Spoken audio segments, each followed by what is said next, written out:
SJ here, back in again with another video. Today I just want to sit down and have a heart-to-heart. Things are going to get a little vulnerable, but I wanted to come on here and talk about my story. Now, I am a Christian, and I consider that to be the most important thing about me. So I will be talking about Jesus. I know talking about Jesus can make people uncomfortable sometimes, and I know people, maybe even people sitting in this room, people watching this right now, have been incredibly hurt by the church, and I'd like to sincerely apologize for that. I know not everyone watching this believes Jesus is even real, but I do know that Jesus is real and that Jesus has drastically changed my life in ways I have no other explanation for. Maybe we can argue about the existence of Jesus, but no one can argue with my story.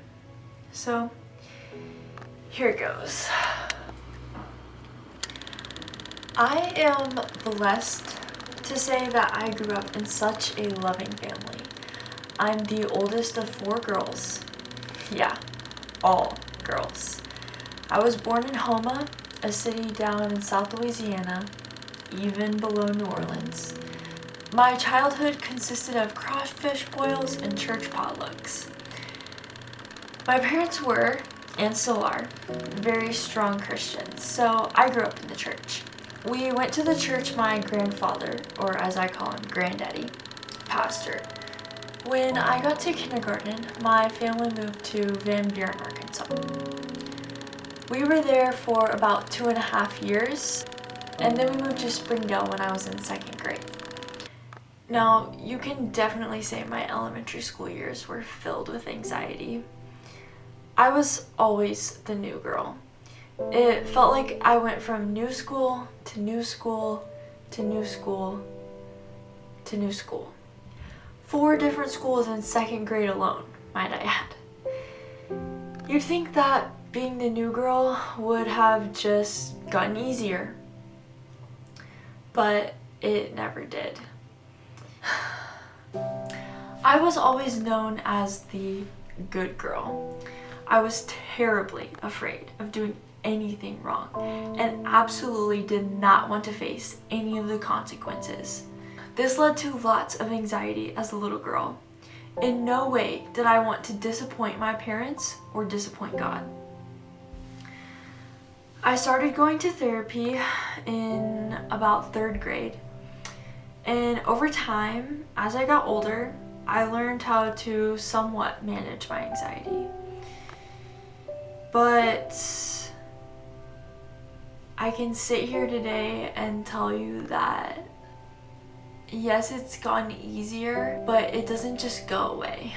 It's something I really had to work through, something I still have to work through.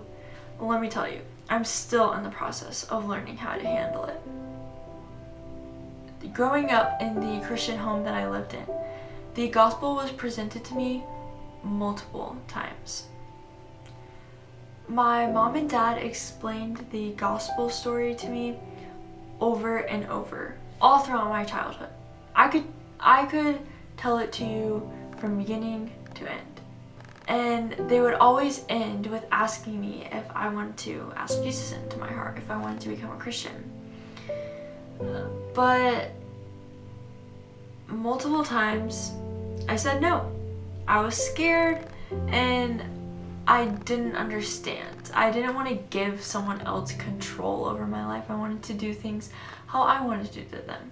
I was also 5, 6, or 7, I was also a little girl, so I didn't understand fully. But I remember one night when I was 8 years old, my parents brought me into my bedroom and they explained the same thing to me again. They explained how Jesus left his glorious throne in heaven, came down to earth as a baby and lived a perfect life, and then died the ultimate death on the cross for me and for my sins and for everybody else, and then 3 days later rose from the grave, defeating death forever. And I don't know how or why that night was different than all of the others, but for some reason it just clicked for me that night. My little 8-year-old brain finally understood that Jesus wasn't just some person to tell stories about. Jesus wasn't just some divine being up in the sky that wanted to control me, but that he actually came and died on the cross for my sins as the perfect sacrifice because he loved me that much, and that I could do nothing to change how much he loved me. I couldn't mess up too many times or do something so bad that he wouldn't welcome me with open arms as his child. So that night I decided to surrender my life to Jesus. Now, fast forward 10 years later. Yeah, I skipped over a lot of things, but basically all you need to know is that I'm now a senior in high school, struggling, doubting, and most of all worrying. Not to say that there wasn't any good. I had a great childhood, an amazing family, and many wonderful memories, and quite honestly, I was very blessed with minimal things to complain about. Generally, I was a happy person and it was easy to find joy in the little things. But deep down inside, there was always this fear that I kept to myself that I didn't want other people to know about. Throughout those 10 years, I was confident in my salvation only sometimes. I would hear story after story about people asking Jesus into their heart as a little kid, but not really meaning it or not being able to remember it or just doing it because everyone else was. So they said it didn't really count for them and did it again. And that terrified me for 10 whole years. I wrestled with the idea that I may not actually be a Christian, that maybe that one time back when I was 8 didn't actually count. Now I'm at summer camp with my church. I'm having the best week of my life on the outside. Deep down on the inside, the doubts about my salvation began to stir. The whole week I pushed them off, just like I did for the past 10 years. I was used to it by now. I didn't want to have to think about the scary idea that I may not actually be saved, that I may not actually be going to heaven, and I especially didn't want other people to know that I may not actually be saved, considering the past 10 years of my life, that's all I've been proclaiming. So I went on about the usual camp activities, swimming in the lake, playing sand volleyball, and participating in all the worship and small group activities like normal. By the end of the week, naturally everyone was getting closer and of course more vulnerable. That's just what happens at camp. So I watched as multiple girls around me, including my younger sister, expressed that they said the prayer a long time ago but couldn't remember it, didn't mean it, so on and so forth. So they wanted to make it official right then and there and do it again. And I'm talking people I never would have expected to do that. My sister? Are you kidding? What did that mean for me?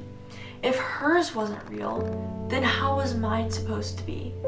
So naturally, I felt overwhelmingly stressed. And I am not saying that that is not valid.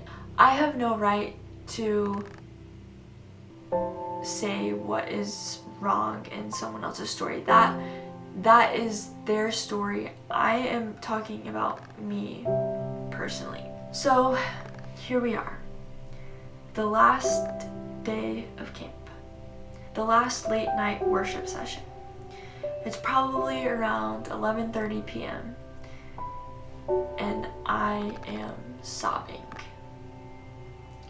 All the weight of the doubt that I've been experiencing for the past 10 years is just weighing heavy on me. And I finally decided I had enough.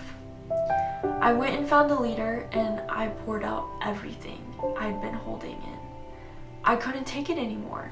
I was exhausted, not just from a week of camp, but from 10 years of doubt and anxiety and confusion. I told her what scared me the most was that while I could remember the moment, I couldn't remember the words that I had said. So I had just assumed that it meant that it wasn't actually real. I had had enough. After talking it through with the leader, I decided it was finally time to let go. I couldn't carry all this weight anymore, and I didn't want to. So I surrendered. In that moment, I threw everything in front of God and told him he could have it all. That I was tired of hiding my anxiety, and that if my salvation wasn't official a long time ago, I wanted it to be tonight. I could finally feel some relief. I could finally have a confidence in my salvation and be assured that I was going to heaven when I died. But as amazing and freeing as that moment was, there was still this uneasy feeling inside of me. Not the same as what I was feeling before, but I couldn't help but think that if this was the moment of my salvation, then the past 10 years have basically been a lie. That Jesus hasn't actually been walking through life with me these past 10 years. That I haven't actually been a Christian.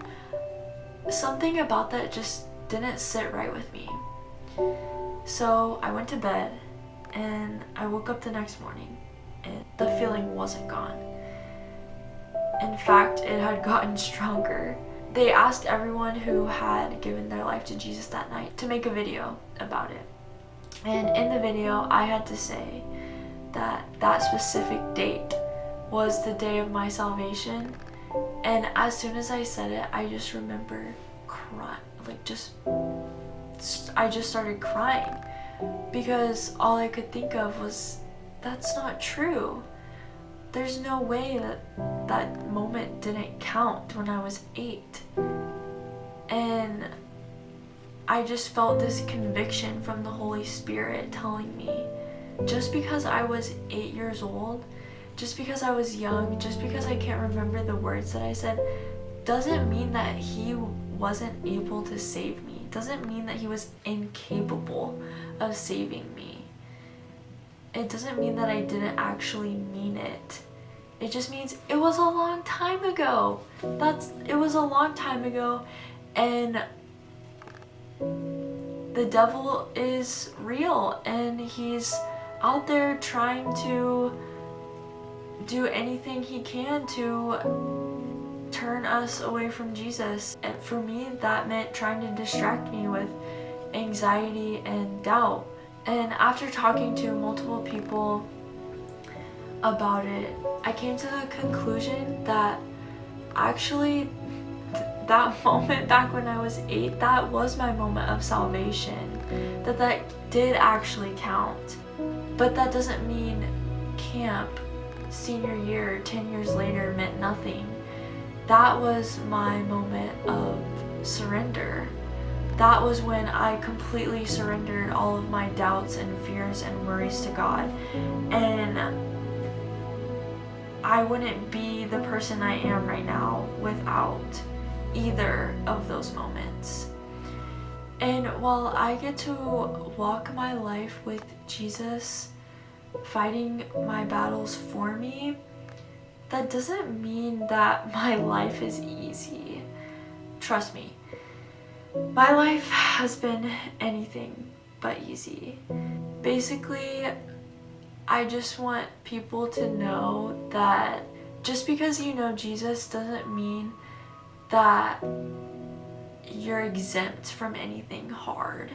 Just because you know Jesus doesn't mean that life is just gonna be easy and unicorns and rainbows. That's not what, like, Jesus even says in the Bible that in this life you will have trouble. But he also says that he has overcome the world. That's what I put my hope in every day. I know many people watching this are hurting. I mean, I'm hurting right now. And I know the last thing some people want to do right now is run to Jesus. But honestly, that's the only thing that kept me going. I've had to learn that disappointment isn't proof that God is withholding good things from us. That God isn't just sitting up high in the sky figuring out how to spite us or punish us for everything we've done. But rather he uses disappointments and storms in our lives to lead us back to him. To show us that he is the only one that can satisfy us completely. Now, I know what you may be thinking.